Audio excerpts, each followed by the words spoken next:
So, hello everyone. I'd like to introduce Delilah S. Dawson. She has written several Star Wars novels and comics within the series, including Galaxy's Edge Black Spire, the Phasma novel, and most recently Inquisitor Rise of the Red Blade, along with several short stories. Um, so, welcome to the Wookiee cast. Thank you so Um, much. I'm so glad to be here. so, I'd love to get into a bit of how you first became a Star Wars fan. Oh, sure. I was born back in the times before movies were on demand. So like I was sleeping on Star Wars sheets before I had seen Star Wars because, when you're like 4, you can't force your parents to go see a movie. You just know that you love your sheets. Um, so yeah, it was kind of always in my life. I had like the books that you would read with like a cassette or a record player, and then like R2 would go beep, beep, beep, and you would turn the page. And then I guess the first time I got like really, really into it was when Return of the Jedi came out, and I saw the Ewoks and was kind of all in forever. So I had like the color forms and the books, and I there was one Christmas where like all I wanted was Ewoks, and so I got they couldn't get Wicket because Wicket was sold out, but I still have my Princess Nisa, and I had Paplu and Nippet, and like that was my life. So I got in through the cuddly guys, but then of course as I grew up, and once you could see movies would show on TV at like on Sunday at 4 o'clock on channel 36 with a whole bunch of commercials. Then I started watching them, and then like in college, I finally got to see them on the big screen for the first time. And then at the end of college, I got to see, I was there opening night of Phantom Menace. And I just remember like we pulled up, and we back then you just bought tickets and showed up, and you didn't know if like there would be no one else in the theater, if it would be packed, and you just kind of like got there 30 minutes early being like, I hope we get good seats, and saw like the line around the block of guys in Jedi robes holding like handmade lightsabers, and I'm like, oh my God, there's so many of us. This is amazing. So yeah, I've been here for the whole ride. So, was Phantom Menace the first one you saw in theaters or around that time? I mean, it was the first one I saw like on, The well, no, I guess Return of the Jedi. I saw in the theater as a In kid. theater, yeah, and Yeah, I would have then later on. was pretty young. Yeah, and then like college, in the little college, I went to University of Georgia, and we had like the little Tate Center theater that seated like 100 people maybe. It was like a little um and they would just do replays, and so Yeah, like you could come watch the movie on the big screen in there, and it wasn't like super huge IMAX, but I was there, like 11 o'clock at night seeing the original movies for the first time. for sure. Um, so you've written for a lot of different time periods and everything within the Star Wars franchise, but what's your favorite part about storytelling within the galaxy far, far away? I mean, just being part of the world and contributing to something that I love so much. Star Wars is kind of more real to me than actual history. Like, I don't really care about Winston Churchill, but I really care about Star Wars. So I kind of remember it better than I remember actual history. But I really love inventing things. Like my first piece I got to write for Star Wars was The Perfect Weapon, a novella that went with The Force Awakens, about Bazine Natal, the bounty hunter. And I remember I had pulled out all of my old Star Wars RPG books and source books, and like I had my maps, and I'm like, okay, what do I work with? And they're like, nothing, make it up. And I was like, do you want me to make up planets? And they were like, yes. And I was like, do you know the kind of power you've just given me? Like, I'm a god now. I remember if there were days I would just walk around being like, splurts, blah, blah, blah, black. And they're like trying to figure out how to name a Star Wars planet that feels Star Warsy, but there's not already a planet like that. I love naming things and establishing things. Um, so does your approach to writing differ when you're writing different types of media? So say for like a full-length novel versus like a comic or a short story. Oh Um, yeah, very. You definitely have to plan the story. You can't put 300 pages worth of information in a 10-page story for kids. Definitely. So you have to think about the scope and how much is included. It usually starts with whatever Lucasfilms, what their goal is with the story, what they're trying to accomplish is your idea seed, and then you go back and forth with your editors and story group trying to find the scope and the characters and what they're trying to accomplish and what you want to accomplish. And there's a back and forth period of that. I really love the books because I love settling into a novel and having that full period. You have to have a pretty good outline in order to write a Star Wars book because they happen so quickly. You don't usually have more than a couple of months, if that, to write a Star Wars book. So you have to plan it pretty well. But I love the periods of discovery as you're writing and things happen that you weren't aware of or weren't ready for. It's just delightful. And then with comics, it's so much different because you generally only get 12 or 22 pages.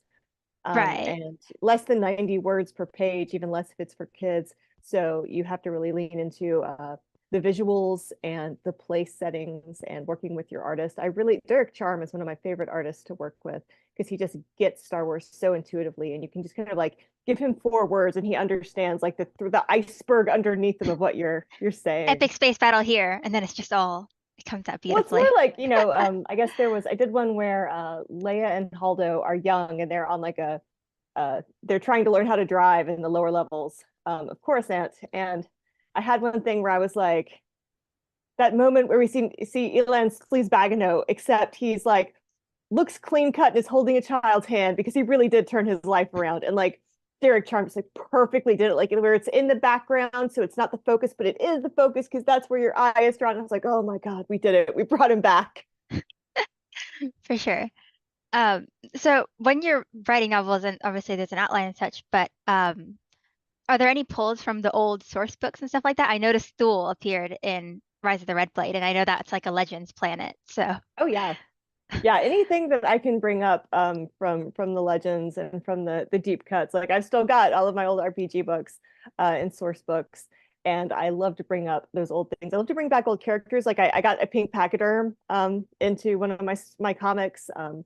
I had a place where, I could insert any character, and I wanted to bring in an Ortolan because I hadn't seen a ton of Ortolans.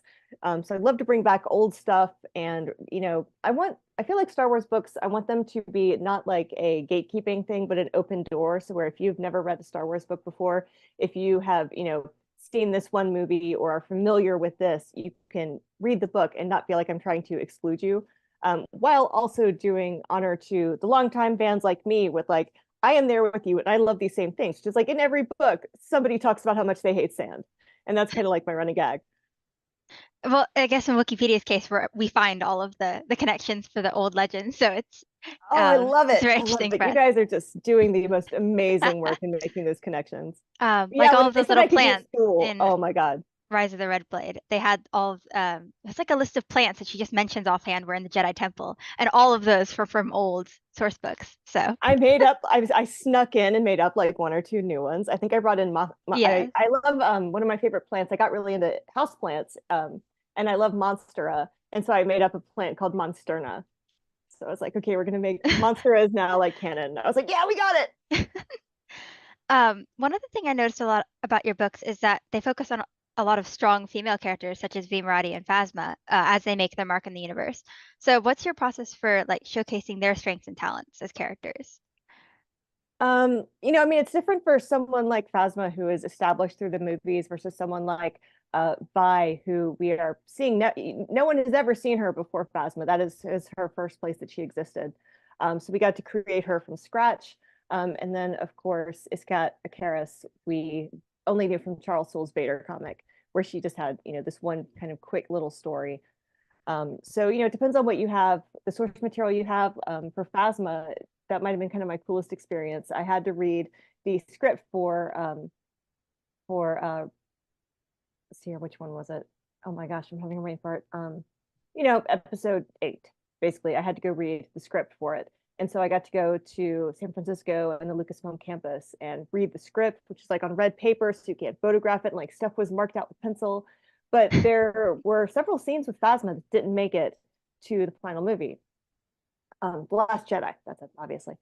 Yeah, so they were, but they really informed her character because there are, we lost several interactions with Finn that really revealed some of her character. And then, of course, in Phasma, Lucasfilm really didn't want to, um, be in her head. Kind of the concept is that everyone is a step away from Phasma, so we only get one chapter in her head. So I did get to make up a lot of that just based on what we knew of Phasma and, trying to figure out how she became who she is and how she became so ruthless. With By Marathi, we wanted to make a basically originally it started as just a spy, and then we whittled it down to, this amazing, uh, just multi-talented polymath black female spy who works for Leia secretly, and like now you can see her in the Disney World Galaxy's Edge, which is super cool. But she was built from the ground up. So yeah, I got to put in knitting in that. She's a bad knitter, but she likes knitting anyway. So we got knitting into. See, I love putting stuff like that into Star Wars because you're like, okay, now it's canon. Knitting is canon. Like we knew people had to be knitting, but now Knitting, but now Star it's Wars knitting is canon. canon. Yeah. And it's Um, interesting because she has so much more than just her appearance in the park. If someone were to go to the park and see her, they would be like, oh, they could read about a little bit about her family and about everything like that. So, yeah, I've got someone actually knitted. I do have or I guess a crocheted vine that someone gave me, oh, as well as, of course, of the one that you can get in Galaxy's Edge. Yeah, my son bought for me.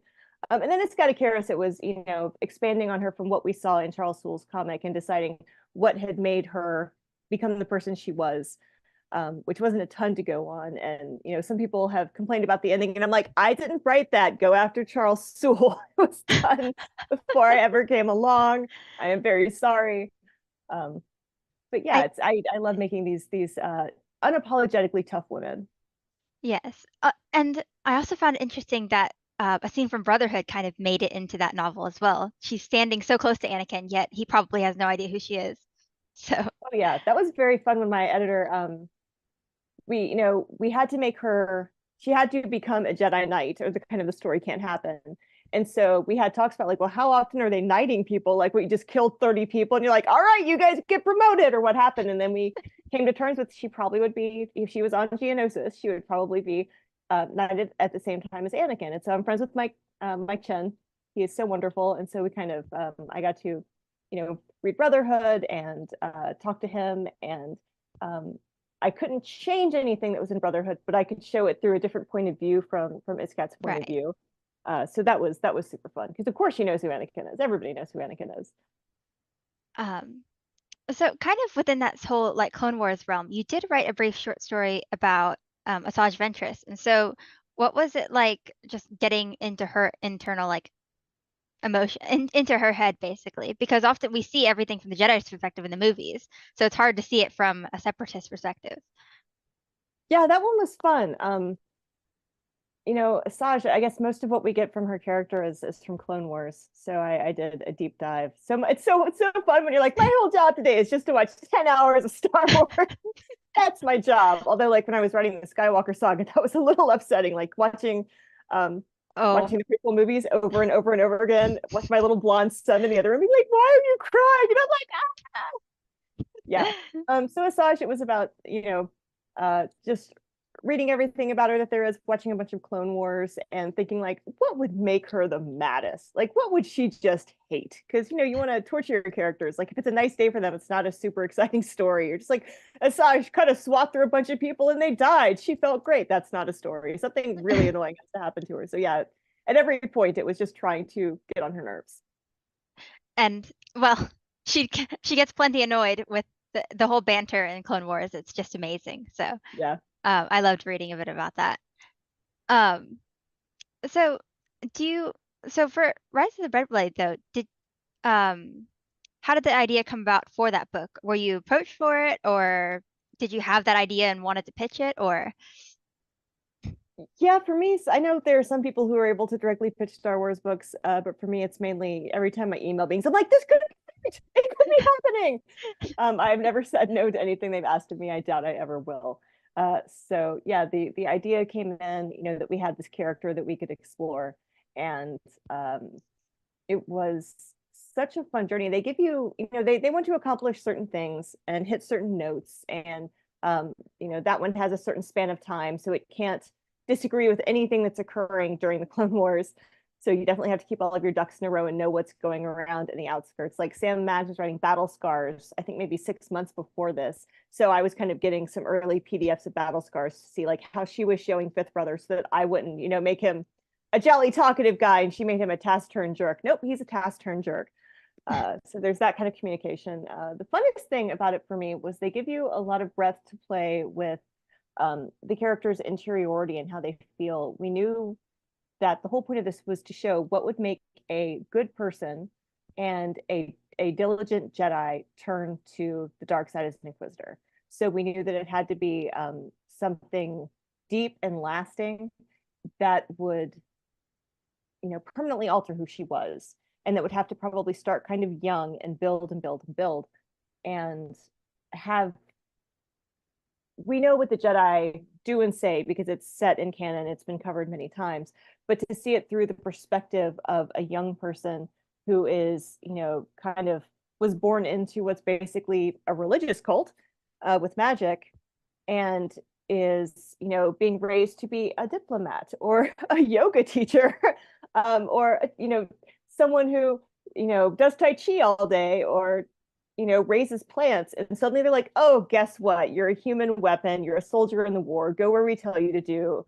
And kind of don't kill people, but if you have to kill them, kill them. Like, that's messed up. Can you imagine a kid in Catholic school being told, hey, guess what? Tomorrow we're shipping you over there and you're going to have to kill people. So I And got to kind of show yeah, that schism internally.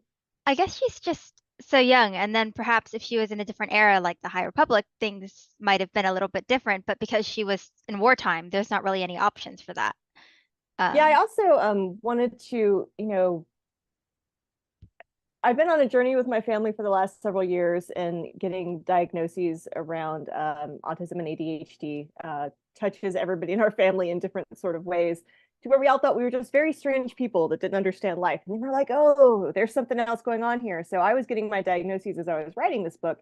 And so I kind of put into ISCAT what I felt growing up, which is like, I'm an alien who doesn't understand the rules here, and I want to be good and I want to do good, but what you're saying contradicts what you're telling me to do and what you're doing. And I really resent it. And when I question you, instead of listening to me, you just gaslight me and brush me off. So from the point of view of, the Jedi Council, they're doing the best they can. But from the point of view of someone who is a pawn in their war, it's not super fun. And she doesn't feel seen, heard, understood, or valued. she just tried so hard, and it's never She quite. wants to be good. If anybody Yeah. had taken a single interest in her and listened to her, like they could have turned this around and just nobody did. That's something interesting I noticed about when she went to her home world, where she just felt loved, which is a unique experience, which I thought was really interesting.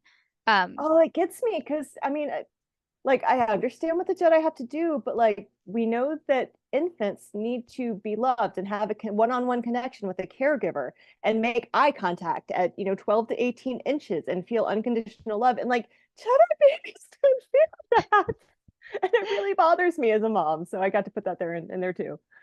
um, did you have any did you get to develop that planet all on your own, like Corey? Because I'm pretty sure that's one of the first times it's appeared, or at least in a major sense.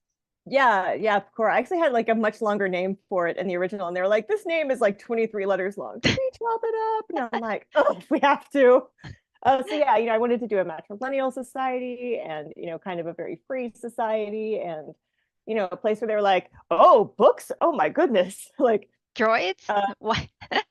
yeah, I didn't know what droids were because you're just like, this would be a planet that would just be so if somebody did a scan and saw that they had like 6 ounces of unobtainium in that planet's core, it would just be razed to the ground and no one could do anything. It's so vulnerable and helpless because they're like, we have everything we need and we're chill. And you're like, oh no, don't tell the Empire. Yeah, but then speaking of the Empire, kind of leading into that, I did see that um a couple, I think it was Prossit Dibs, was it? Also kind of made it into there. Like some of the Inquisitors, Yeah. obviously she wasn't forced into it. She chose to become an Inquisitor, but other ones, they kind of just made their way in and they were not always so willingly, I think. Yeah, that was a thing that I was allowed to touch on and skirt on, but not go deep in. That most of these people had to be tortured, broken, or mind controlled. That maybe they were accepted it, but they needed, because they were Something. older, they needed something to kind of push them over the edge. So yeah, we got to get nice sister Prosit Dibs was in there because she like had vaguely remembered him. Um, so yeah, and I tried to establish as much as I could for Seventh Sister. She was really fun. So like, I got to explain why she has her little droids that are with her all the time. Um, but Um, Inquisitors, it's I guess for every Star Wars writer, it's almost like Eddie Izzard and flags. Like you want to plant a flag and as many interesting things as you can. And some things Lucasfilm is like, oh, we have plans for that, or someone else is doing it. But anything that we can establish why this thing happened that you might be interested to know, like we get really excited about that. the how the Jedi archives were kind of raided for knowledge after was really interesting because all of these people who desperately wanted to learn things maybe didn't have the library clearance. Now they can just take whatever. So, Yeah. Yeah, but then at the same time, with the Inquisitors, they don't want them to get too smart. Like you don't want them to have all the black magic knowledge and take over, but you want them to have enough to be effective. So it's like it's a very careful balance between like know enough to be dangerous, but don't know enough to overthrow the emperor. Yeah, sure. Um, so also Rise of the Red Raid had like a lot of like darker emotional themes. So how did you go about tackling that in a way that was still like good for a Star Wars novel, but also had the ability to connect with readers? Because I mean, it's a dark galaxy out there, and we're seeing that a lot in the High Republic with the Nihil and everything. So Yeah, I mean, I in almost every book I push for a much darker thing that you end up with. Like I think in Phasma, they started out as cannibals. They were like, hold it back. And I was like, they drink blood, and they were like, pull it back. And I was like, they use a machine to discreetly take nutrients from corpses, and they're like, that's fine. So yeah, in here, with the we had to have something so horrible that Iskat would choose to turn away from the Jedi. Like, and I argued that we had to have something like really dark. With Anakin, it's, watching his mother be raped to death by the Sand People. Like, that's what finally gets him. If that hadn't happened, and if the Emperor hadn't, messed with him with Padme, he might have just been like a handsome little senator on Naboo. So it has to be something pretty dark. And I guess I probably won't say the things that I had originally pitched because they were very dark, but it ends up being, her ties to her mother and what she finds out about that. Um, so yeah, you have to, nobody just wakes up one day and goes, you know what, I want to be evil and go kill a bunch of good people. You have to kind of totally get keep there. cutting off like it's like a death of a thousand cuts of your empathy and your openness to other people. So we had to kind of torture Iskat and give her some really rough moments so that she would see the Inquisitorius as kind of her only real endgame. I guess on Geonosis she kills some creature, but she views them as creatures. They're not really sentient, so Yeah. it's just barely. But Yeah, which was interesting writing it with trying to decide, what the pronouns we would use to talk about the Geonosians, because in order to put yourself into a place where you can kill 40 of them, like it helps to think of them as it rather than he or she. yeah. But it's also, unfortunate as she kind of finds the thing that she's great at and is like, oh, that's unfortunate. Killing, you're great at killing. Congratulations. And then she doesn't have the time to process it afterwards, and so it's just yeah. Yeah, no, that was on purpose. We didn't want them to have the time. Like, if we had great Jedi grief counseling, then we wouldn't have as many problems. Um, so kind of just like of a cornerstone question. If you could write about one Star Wars character in the future, who would it be? I mean, the Star Wars editors and the folks at Lucasfilm are so good at matching the topic to the writer. No one's ever come to me and said, we want a book about really intricate space battles, or we want a real diplomacy book. They come to me with like, we've got a violent woman. And I'm like, oh good, I love killing people with violent women. So they really know what they're doing there. And I feel like anything that they brought to me, I would sink my teeth into. I still feel like Phasma is alive. I would like to see her escape and become a warlord on another planet and then have Vimerati be sent to go finish her off. I think that would be like really nice. And I've pitched it, but we haven't gotten We'll that have to to happen see with the yet. whole they have some movies or something coming out There's eventually in always that time something period. coming out So eventually these days. Yeah, so that would be my big love would be kind of to finish the unofficial Phasma trilogy to finish out that. It would be amazing. But I'll take anything, Star Wars. I'll take anything. yeah. Except maybe not Qui-Gon, because then Claudia Gray would kill me, and I don't want that. Oh, Master and Apprentice is one of my favorite novels, so I'm very into that. But one also other thing that I wanted to bring up was Inquisitor Riders of the Red Blade has this really interesting, I'm sure you've seen it, the cover that they did. But the special edition for the conventions, it has like her being light and dark. Yes, that one. Yeah, It's such an interesting parallel to see, you know, how she changes. So, yeah, yeah. It was very neat. Although I wish she's supposed to have long hair as a Jedi, but I guess that didn't we didn't make that happen. But it's a beautiful cover. So pretty. It's very cool. I think it's my first con exclusive cover for a Star Wars novel, so I'm very partial to it. do you have any releases coming up that readers should keep an eye out for? Oh, I have let's see here this year it is my next book is in September. It's called Guillotine and it is a horror novella that's kind of Ready or Not meets the menu. And then in October, I have It Will Only Hurt for a Moment, which is a kind of uh, women's fiction thriller horror ghost story. Because everything I do seems to be about, women and violence, but ghosts. And then I have a couple of IP projects in the works that haven't been announced yet. That'll be announced soon, but there's stuff coming. It's amazing. Well, thank you so much for sitting down with us today. Thank We you so really much for all appreciate you having do. you on. Like Wookieepedia is the lifesaver of and the lifeblood of literally every Star Wars writer. Like multiple tabs open every time I'm working on a pitch or a book, and I am so grateful for what y'all do to contain all of this. It is such a gift to the Star Wars world.